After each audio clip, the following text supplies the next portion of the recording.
Welcome to Board Ghost, a story broadcast with games as the engine.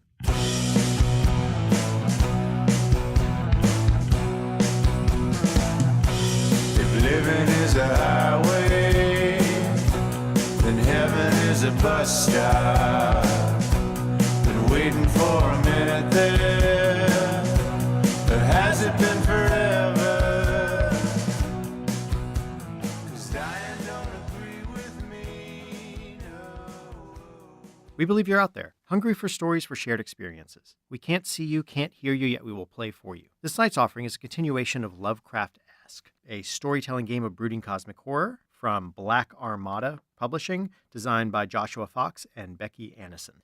To learn how we generate stories playing the game Lovecraftesque, go check out our Lovecraftesque primer. Our humble players, myself, John Holt, with me, It's me, Ken Brees. and returning guest. Sharang Biswas. right, I'm well- glad to be here again. Yeah, welcome back, Sharang. It's great, Great to have you, on. Strong. We are playing a brooding investigative horror, which I think we've kind of stuck to pretty good so far.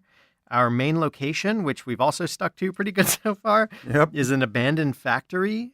We are in Berlin just a little while, a year or two after the wall has fallen, sort of this bleeding point between East and West. There's this abandoned old factory, an old car factory that was then used as a secret prison for the Stasi and is now fallen into abandon. The other locations is a Beirhall on the western side. The mascot's a baby bear, and they have a stuffed bear there. And there's this rocky concrete quay and a rocky little beach on the banks of the Spray River.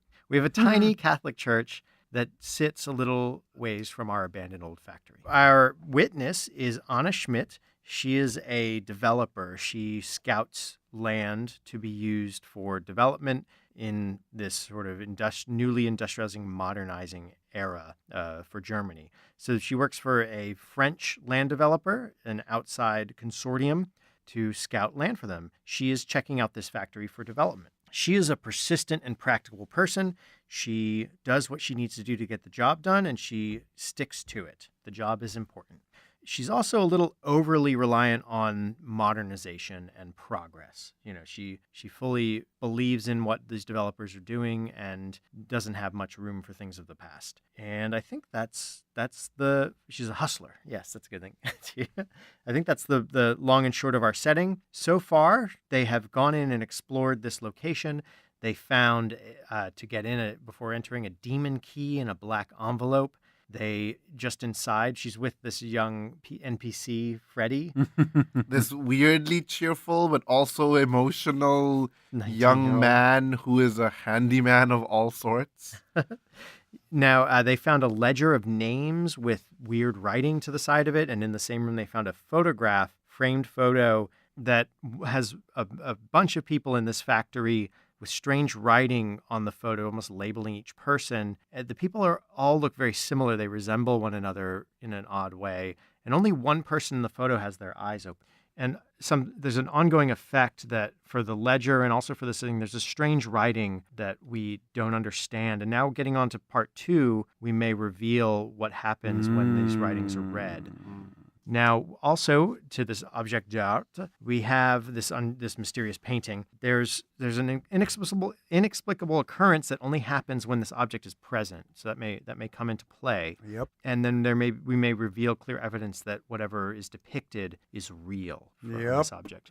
So we've also sort of come upon this in exploring this space, this large inky pool of this black undefinable liquid, and That Freddy soaked up in his hanky. yeah, and he has in his breast pocket, soaking into his coveralls now. Yeah. So moving forward, following this black liquid, they come upon a depression in the floor and hear someone in it, go down to discover an old man who shuts the door on them. He said he was the caretaker. Yes. But they also find a large black door covered again in this strange writing along its edges, blocked and barred, and with a keyhole that matches the demon key. Dun, and dun, that's dun. where we are going to kick off our continuation of Lovecraftesque.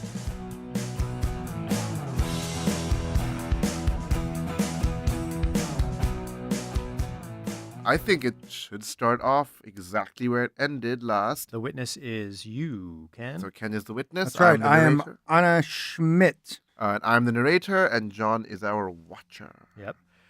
So witness is in front of the door. The key is in her hand. She took it out last time.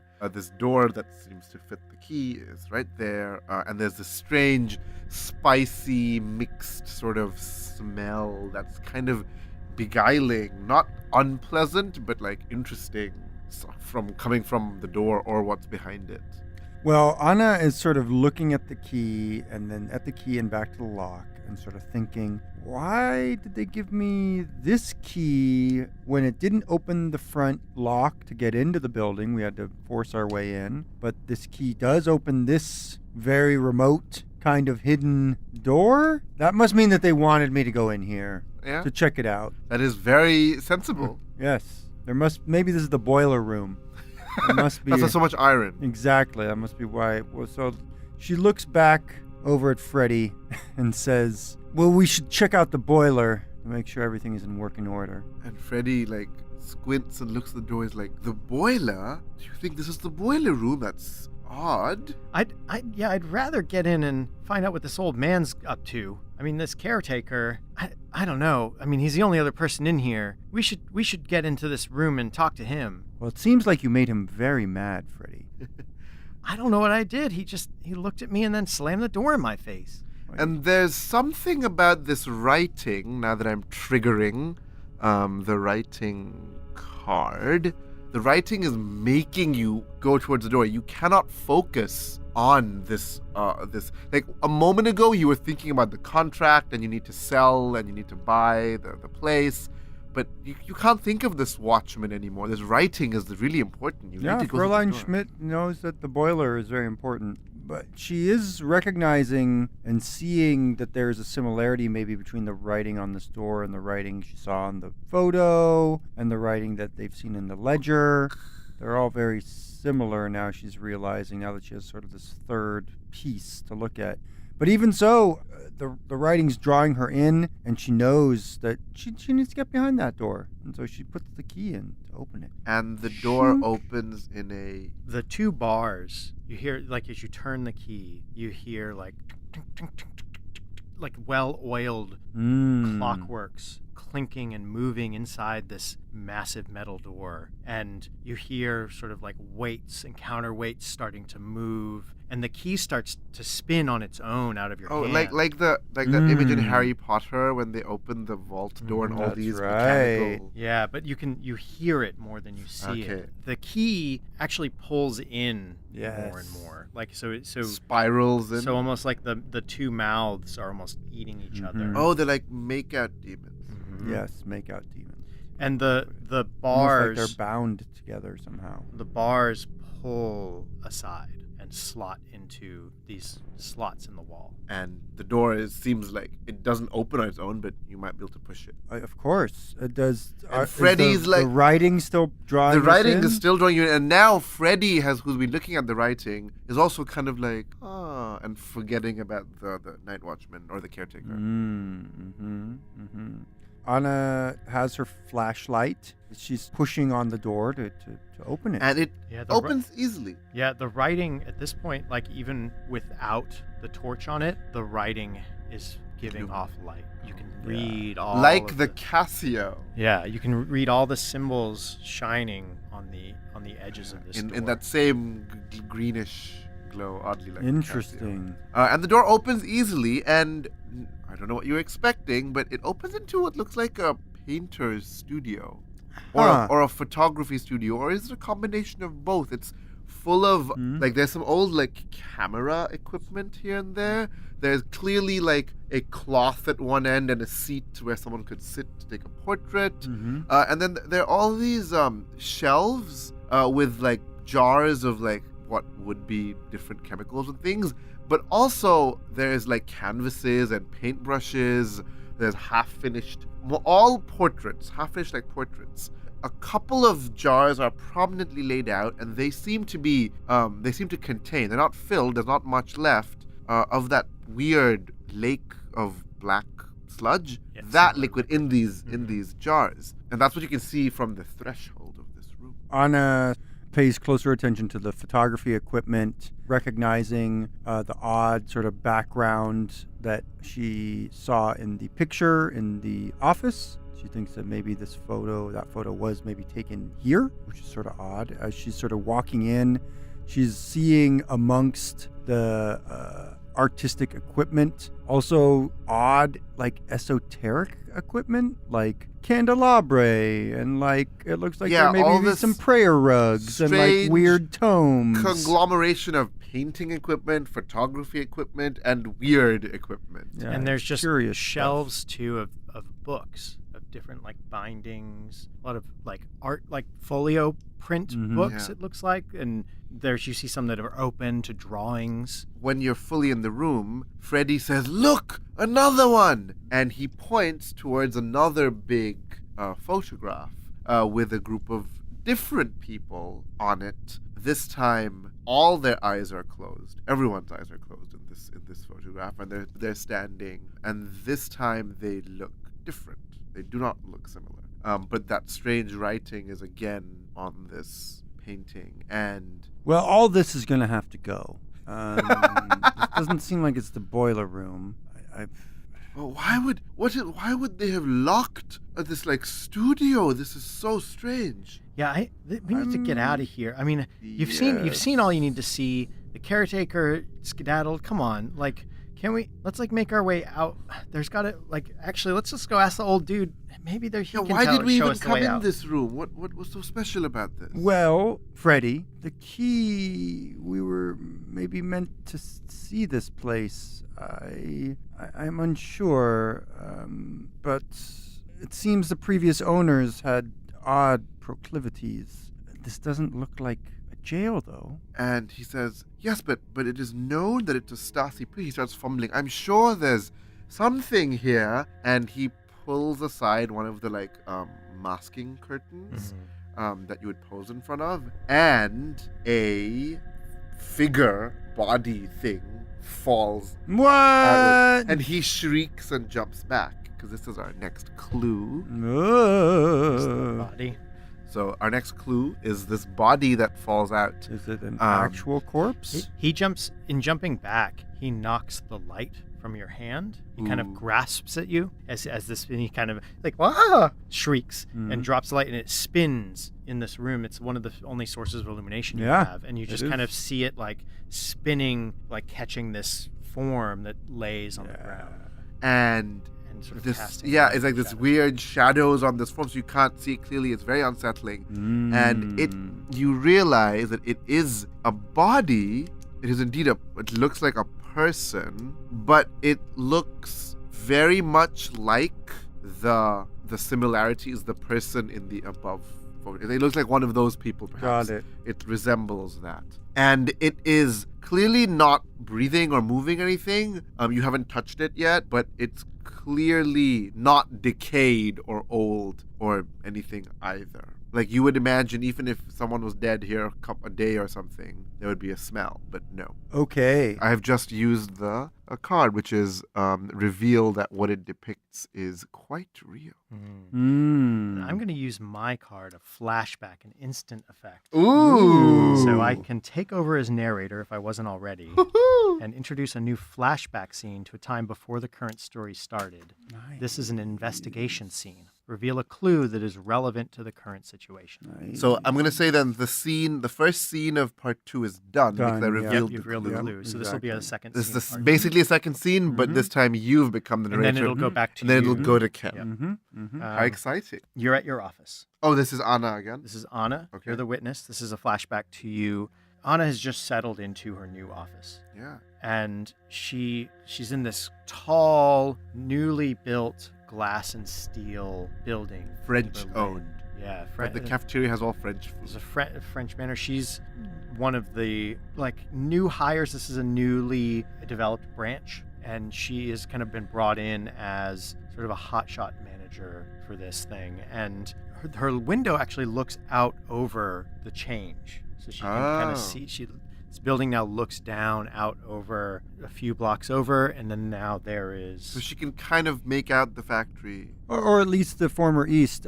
The building was purchased very, very affordably because it was so close to the fallen wall. The French actually owned it before the wall came down, but they have recently bulldozed what was here before and built this new tower. And so she sort of surveys what she could be, these sort of new land for her to exploit for employers. Progress. Yes. Her assistant comes in with a fax. And a tray of coffee. What is But in the French style. Of course. what? And so the assistant. What's the assistant's name? Liesel. Liesel. He sets down the platter and, careful not to spill, turns to you and says, "You have a fax." Show me. You read it, and it's instructions Okay. to go meet with a new client. Okay. It's About from the some head property. office? Yeah, Okay.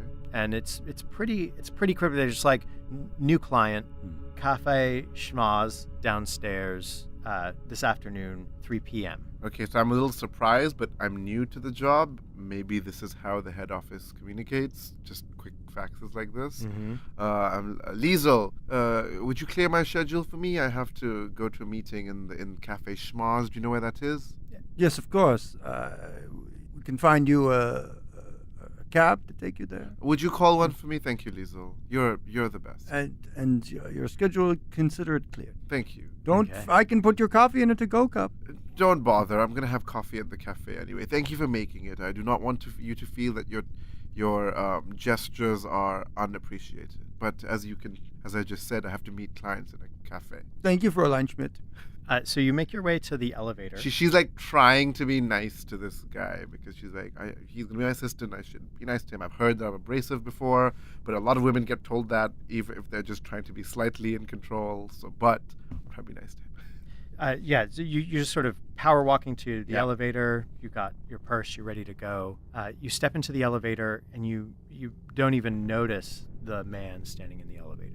Looks like a postman. He is dressed in a uniform that has a curved hunting horn on it, almost like a French horn, it looks like. That's sort of the symbol of the post.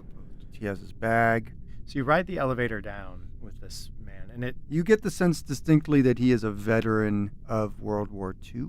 He's older, and he maybe He even carries himself. Yeah. as you reach the bottom and you're about to step out, the doors open. His hand closes around your arm, Startled. and he says, "Be careful. There are things best left covered in the old side of the city."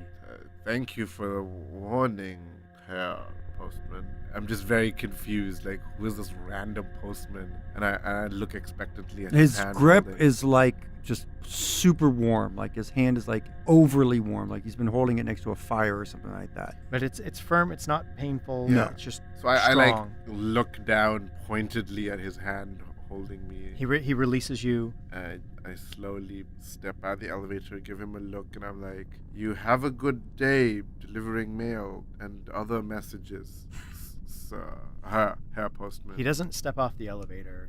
As it closes, he looks up at you again and locks eyes and says again, "Be careful," as the door closes on it and your line of sight is broken. Well, that's a spooky early day at work. I collect myself, and I'm like, "Oh, where's the taxi? Where was the taxi that he promised?" A man steps out of a cab that is just pulled up, and he comes around the side and he opens the door for you, white gloves. Says, Fräulein Schmidt. Yes, Liesel called you? Yes, this is the car service here. Okay, yeah. And you sit down and you notice that your purse, you kept it pretty light, but your purse is bulky. There's something in it. So as I sit, I sit down and put my seatbelt on because I would. I'm like, wait, what's in my purse? And I open it, and what extra thing is this? Did Liesel put the coffee in here after all?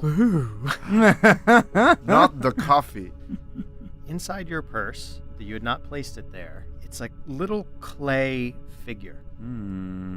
Like a little head and arms that are kind of like attached in the body, like it's standing stiff straight up, and there's no face. It's completely blank, and it's just like a little clay, simple figure where you can just discern sort of what the arms are and what the legs are, but otherwise it's featureless. As you hold it, you catch this whiff of spice. So I hold it. I'm like, what is this? Is this some joke that one of the people played in the office on me? And I turn it around and look at the back and just examine it a bit. So it feels familiar in your hand, and like it belongs in your hand. Like it fits very cleanly. The weight is like Comfortable.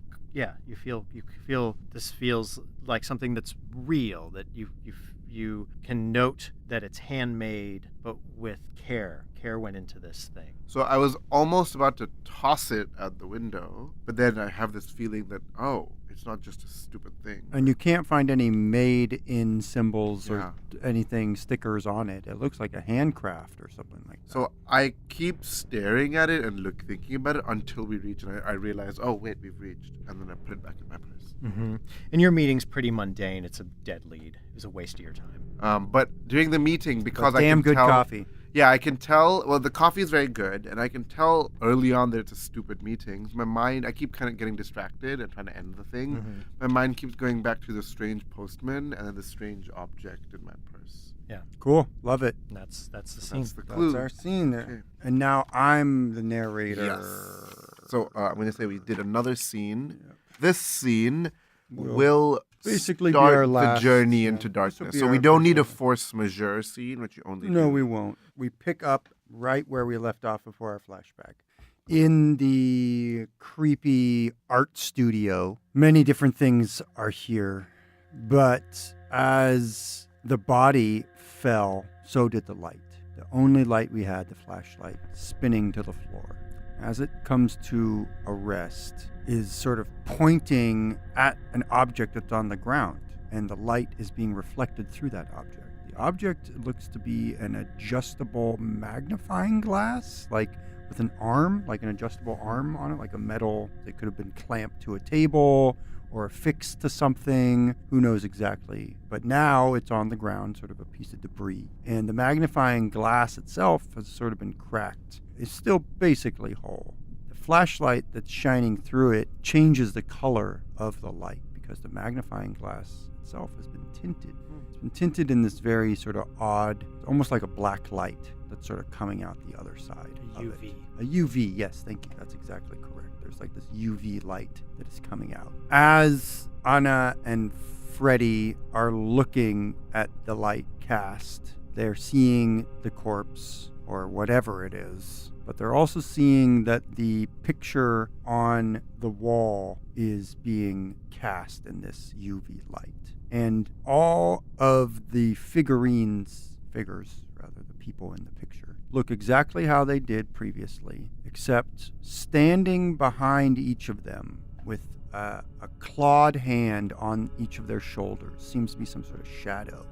And that shadow is in the shape of different types of demonic figures: horns, snouts, gnarled skin, bone spurs.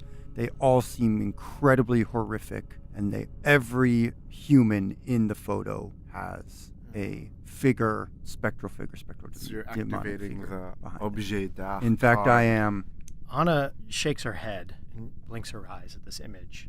Freddy is like, He looks at the corpse thing, or he tries to. He can't see, but he sees this, and he's like, "What strange art in this room? There's a wax. We should leave this place." I can only and she bends over, sort of shaking, like putting a block up between her and what she's witnessing. She picks up the light, which takes away that projected image, and consciously swings the light away from the body and kind of back towards the door, and says to Freddy, "You need to understand that these older buildings have so much detritus. So many people have lived in them for so long.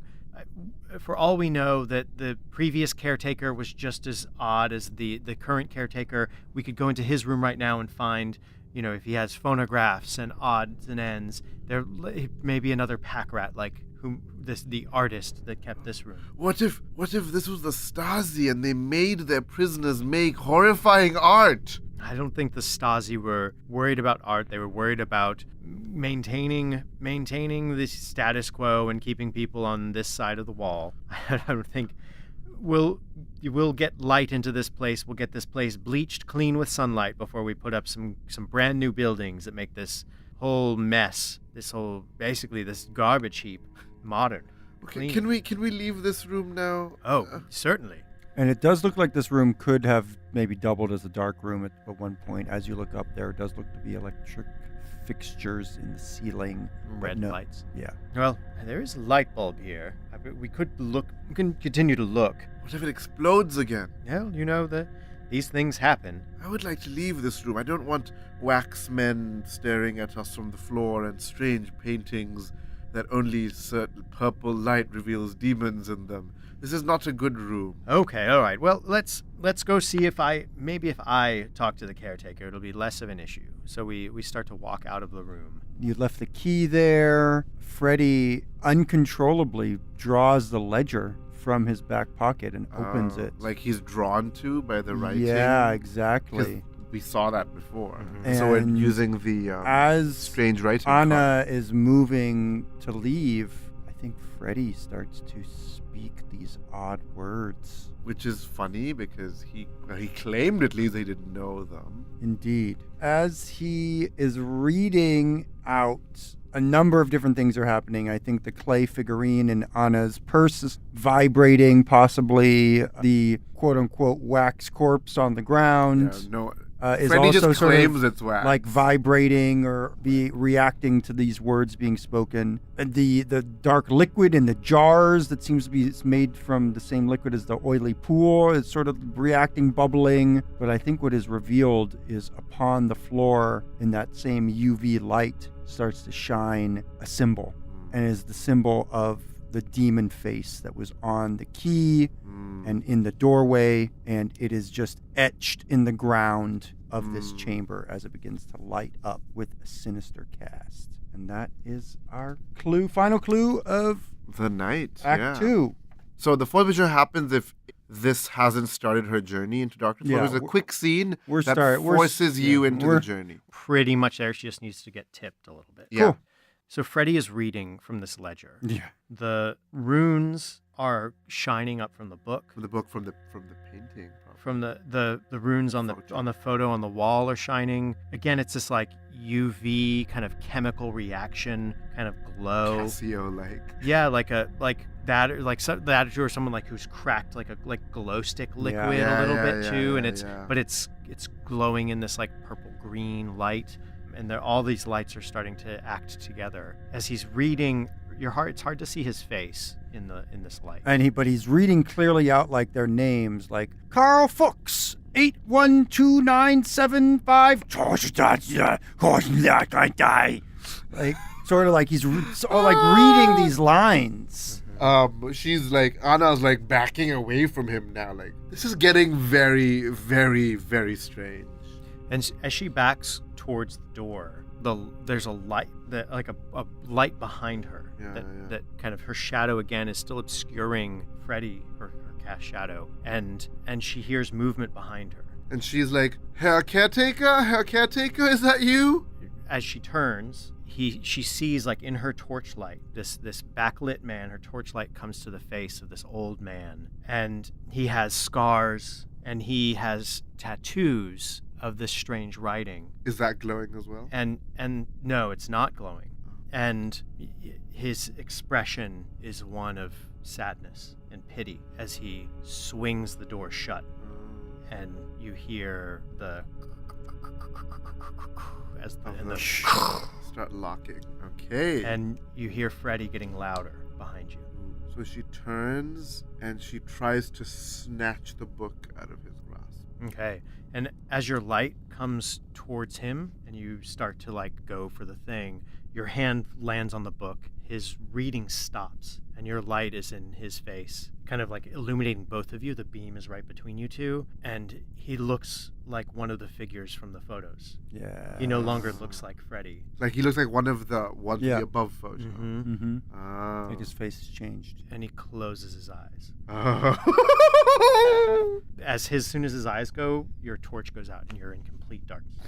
Okay, so this is literal journey into darkness. I like that. Now we do turns. We just do turns. So each person gives one detail, but it can be as the narrator, as a watcher, or as Got a it. witness. Okay. A strange noise is filling her ears. It's like swish, swish, swish. And for some reason, she imagines it would sound like what brush strokes would sound like on a canvas if it were magnified.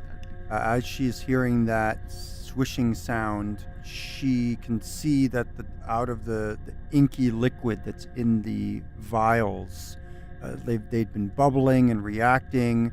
The sound that she hears is that liquid being poured onto the ground and moved about the demonic magic circle. She just hears this swishing and this liquid sound, sloshing.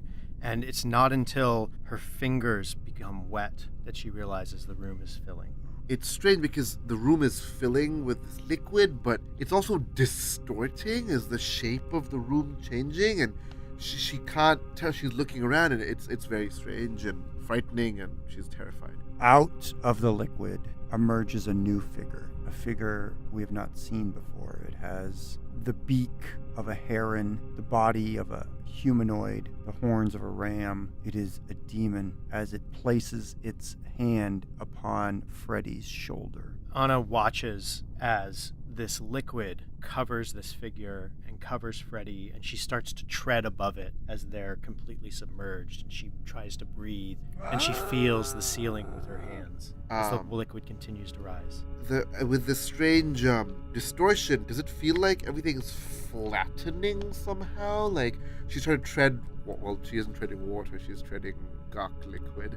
But is the room becoming narrower? She can't, or is it just her panic? Is it just her blind panic? She is panicking, that's for sure, as she's calling out for the old man, saying, let me out, pleading with Freddy, where are you, sort of grasping at straws at this point, and pulls forth the clay figurine that's in her purse. She grasps this figure and pulls it above the liquid as she has one hand on the ceiling, her head straining, and she takes one last breath, and it's full of that spice as the liquid covers her completely. There's a strange, hard to describe feeling of pressing, and she feels that she's in this liquid, but she's being pressed, and that her body's being flattened. She tries to blink, and for some reason she can still sort of breathe, but not really, and she's still like, what's going on? And in front of her, because it's pitch black now, the smell is strong, and in front of her she can see as though it's clarifying, as though she can quickly see again there's something in front of her. That was that. The flattening feeling, she's feeling crushed and pressed. She's panicking, but she's still has her mind. Like, she hasn't been taken over by anything. She's still fighting against this evil tide that's all around her, and her perseverance, her persistence, it continues to serve her. She's struggling as if to not breathe in again, and it's a sensation of drowning, like fighting to breathe, combated with her struggle to not inhale this liquid, to not let it in to her. And suddenly everything is still, and all movement has ceased. In fact, she cannot move, and now there is light. So I'm taking her out of the journey. Very good. And now anyone who feels that they know what the horror or whatever is can narrate it. Yeah. All right, so the horror is revealed. Yeah. Is that what we're talking about right now? Yes. So narrated though. Yeah.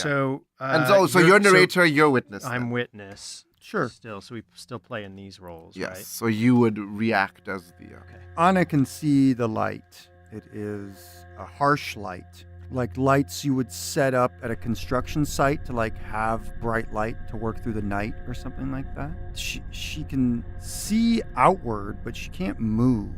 And it's like her eyes are open, they're not closed. And she feels alone. She doesn't feel like anyone else is there, but it's like she's seeing figures walking around in front of her. They seem to be wearing construction clothes. They also all seem to be on these weird devices that they are like bringing up their heads. They look like phones maybe or something like that, but they're too small. They're like and really there's no tiny. wires. No wires, there's no antenna. Yeah, what does that mean? They're like these weird flat things. She tries to move. She tries to clench her fist to communicate. Again, still struggling not to open her mouth, not to breathe in. And she feels the weight of that clay figure in her hand. She can't move, but she feels that pull of the clay figure in her hand. The horrible thing is that she is trapped because she did not become bound to a demon like Freddy did. And I think that she's realizing that when she saw a photo of people with their eyes closed and one with their eyes open, that one person with their eyes open was very significant. So like her. Yeah, I think that's a good reveal, and we can discuss the clues later. So I would say this feels like we're naturally moving into an epilogue as well, which is where these construction people... Yeah. So now into our epilogue. There are these people speaking French. These people, they're speaking into phones, and they're looking around, and they're speaking French, and one of them is like, so why is that old photograph still there? Wasn't that a remnant of the old building before the reconstruction? And so I was like, yeah, we found it. We thought it was kind of cool. There's this strange woman looking terrified standing in this photo.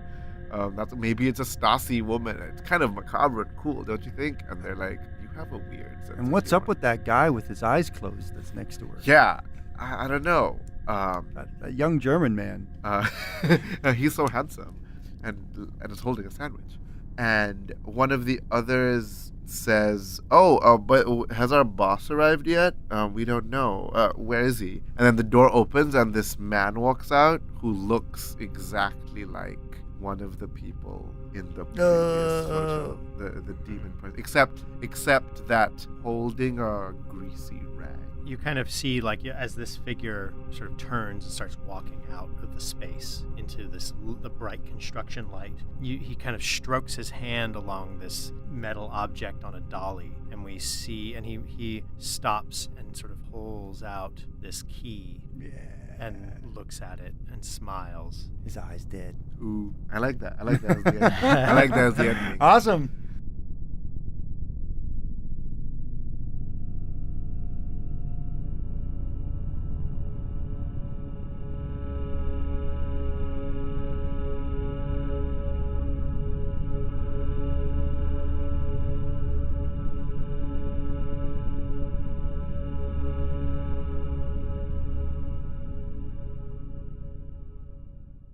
Okay, so I'm very continues curious. on. Okay. I would love because Ken revealed the final horror. I would like to see his train of thought. Okay. What the thing was. Yes. Sure. Mine was that the demonic cult used the site as a place to cast evil chthonic rituals. Okay. The ledger was a name that lists the cult members and the demon that had been bound to them. The photo was a group of the demon bound, and at their shoulder, invisibly, would be revealed a demon. The inky pools where countless torture and murders took place while the Stasi were here, but also where the demons could be evoked from, where their spirits could be evoked from. Okay. The black door led to the main worship space where bound demons could physically manifest, could actually come into the world. And the corpse is revealed. It looks like one of the people in the photo and is a husk of one of the demon bound. And finally, the simple clay figure with no facial features, I was thinking may have been a proto husk for a demon, or maybe some sort of like more protective item. And then finally, the demon circle was where the binding between the humans and the demons took place. And so your thing was, if you got bound, then you would appear in the photo with your eyes closed. That's right. And if you're unbound, you would like trapped, like Yeah. fully aware. Yes. Nice. Yeah. So there was one fully aware person Yeah. who was pitifully watching these two Who stumble was watching? into Yeah, them. yeah. Oh, Yeah, that's so yeah. sad. Yes, it is. Okay, what was yours? So mine was the clue, the black envelope with the ornate key with the twisted demon face. The conclusion there was that the key holds, it leads to a prison that holds a prisoner from beyond, deep in the belly of this factory. Okay. That was the clue there. And I kind of Cool. like led us there a little bit. Yeah, that was good. So then the ledger of names, those were prisoners captured and fed to this thing from beyond as an attempt to placate it. Yeah. But then things kind of shifted with the photo where basically like the photo, they found this thing and they were trying to placate it or like control it or even just stop it. And the photo changed based on who was still alive. And so this is like all the people and prisoners of the factory sort of in this place. They kind of like went on lockdown. Yeah. And as the labeling, this group photo was taken, and as they were infected, these scientists or these like prison guard guys would annotate with this cipher on the photo who was infected. And so the eyes open didn't have an annotation in my headspace. Right, So same in mine. Yeah. Yeah. So that's why they were like the last one. And so this also became like, this is the one that has the thing inside it. Okay. Right. So now we can identify it. Okay. So that was that clue. The pool of inky liquid, this changed a little bit, but the being that it sort of causes, its own presence causes this like sweating effluvia from the walls, sort of beyond their cell. So just like in contact with the liquid causes this being to spread into, like it sort of opens that person into that. Oh, so initially you were like Freddy was being infected. Freddy is now like the thing. or Open. whatever, like, Open to receiving. Which sort of still meshed with the Yeah, ending yeah. that we got. So the black door, the thing is held beyond the door. The caretaker's there to watch and guard the thing from beyond. That's awesome. And so he's sort of like a caretaker. The ledger is also like the old man's notes. Sort of like the notes were either like under a piece of paper or whatever, but this thing sort of has leaked out and is like trying to get the ledger. Was the idea. Oh. And that, I think my notes in there was that at this point, like initially I was thinking behind the door might be like books, and that this was a creature who used language to also take over people. Yeah. And so this cipher was a non-language created by the scientists to like confuse, avoid the power of the monster. right? And so they could confuse it with that language. Yeah. And but once it got its hand on the ledger, it could learn the language and gain like more power. Yeah. control and escape from its prison that had the same cipher. Which had that language, it couldn't react to that Right. language. Ooh, that's clever. Yeah. So then cool. the body, so the thing at this point had completed this was like that last husk, the thing with its eyes still Yeah, open the in the husk, first photo. It had completed a transference completely into Freddy at this point. Okay, that's cool. And so if you had like gone, that's why the last eyes were closed in that photo. And now it has the ledger because Freddy had brought the ledger down with him. So now it can decipher and gain control of its environment.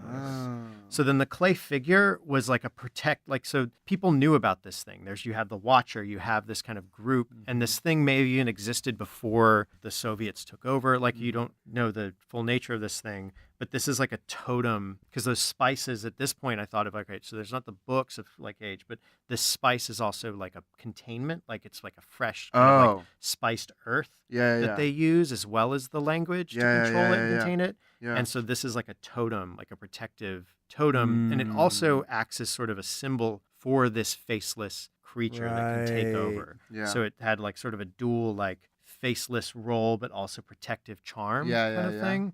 And then lastly, the demon etching is almost like in the demon sort of face is like warning sign. It's like it's supposed to be spooky, enter at your own risk kind of thing.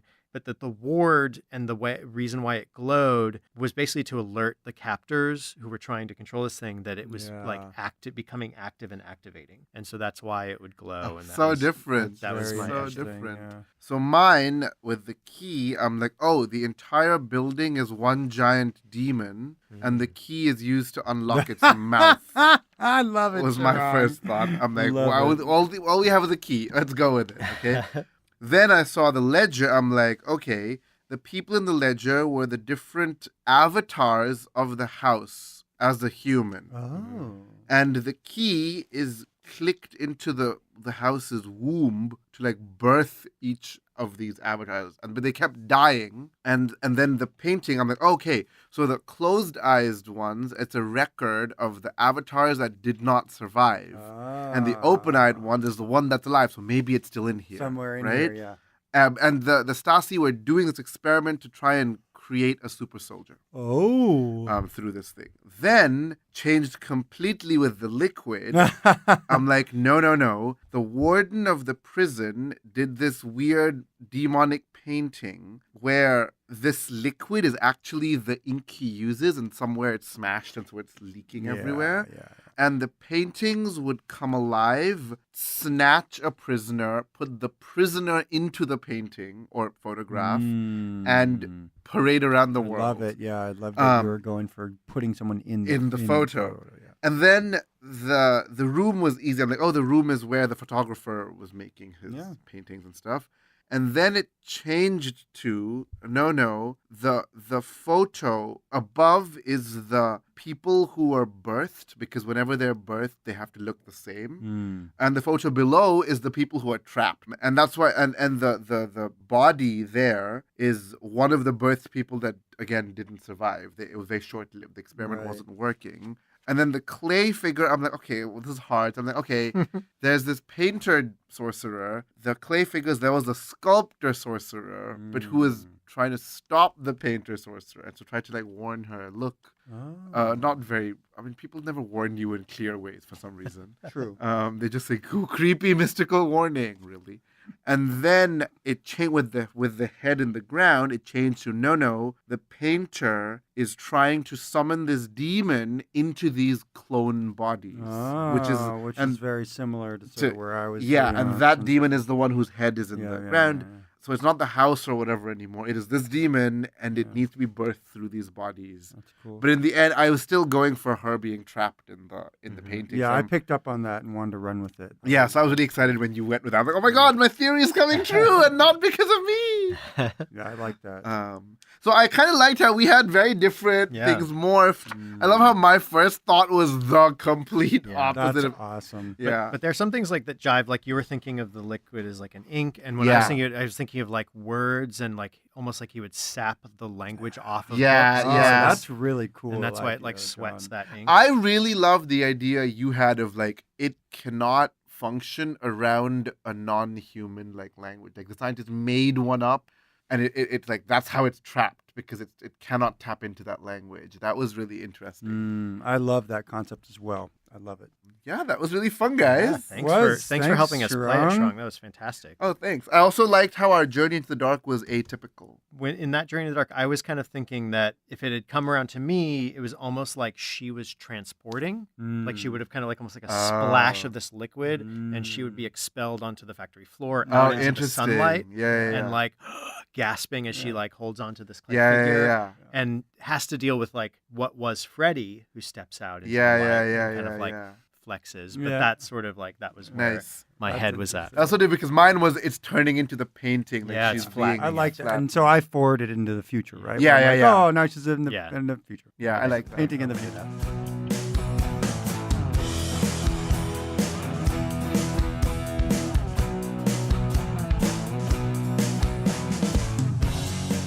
So with that, our story ends. We will return again with a new tale to spin to dare to entertain. I was one of your players, John Holt. You can find me on Twitter at Lord Joho and on Instagram at board_ghost. You can find my book club podcast at woundandstab.com and my media podcast at newtoyoushow.com. Ken, where can people find you? You can find me, Ken Breeze, on the interwebs, on Twitter, on Instagram, on my website at berlingsbeard.com. BERLINGS, beard. Check out my website if you want to maybe work with me to play some games. I'm a concierge DM in the New York City area. I'd love to play some games with you. All right. And Sharang, where can people find you? Yeah, I'm Sharang Biswas. You can find me, my portfolio website, if you want to see some of the work I've made, is sharangbiswas.myportfolio.com. And the spelling you can see down below. And you can find me on Twitter, which is at Sharang Biswas. And on Twitter is where I tend to post when I have new projects. I tend to put when I'm in cool podcasts like this. So watch out. I just submitted a tabletop RPG about wizard school students desperately finishing their midterms, and I am currently working on a 2-player myth building RPG that hopefully will be published in a magazine soon. And I have it. If you trawl through my Twitter, you can see the first draft of a RPG that I've nearly finished. About it's a 1-player game which you play while making salad and screaming into the ether about revenge. Nice. All right. To learn more about the players and the engine in our story, visit boardghost.com. You can attempt to pierce the veil and contact us at BoardGhostWorld on Twitter. Shout out through the ether if you have desires we can fulfill. You should go to our Patreon at patreon.com/boardghost, where you can find exclusive how to play videos. You can also get access to the art that we decorate our show with and our website. And you can get access to the complete part, like both parts of an episode, the week that the first part drops. So people on the Patreon are not waiting to hear the second half of any given episode. So leave reviews and comments on your iTunes or preferred listening portal, and take a moment to subscribe so you don't miss out on the latest episodes. And take a moment, too, to share the show with someone. If you like any of these games, get out to your local game store and pick them up. Get online and pick them up. Get to the publisher site, however you want to do it. But get out there and learn these games, play them, keep listening to us, and hopefully we can be a resource for more games and how to play them and play styles. So do it to it. Share it around. We'd like to thank Pat Couples for our theme song and interlude music. You can find more about Pat at patcouples.tumblr.com or on his band's website, hotelsandhighways.com. If you're not alone in the void, share our stories. The more they are consumed, the truer they become. Diane don't agree with me, no. Diane don't agree with me, no.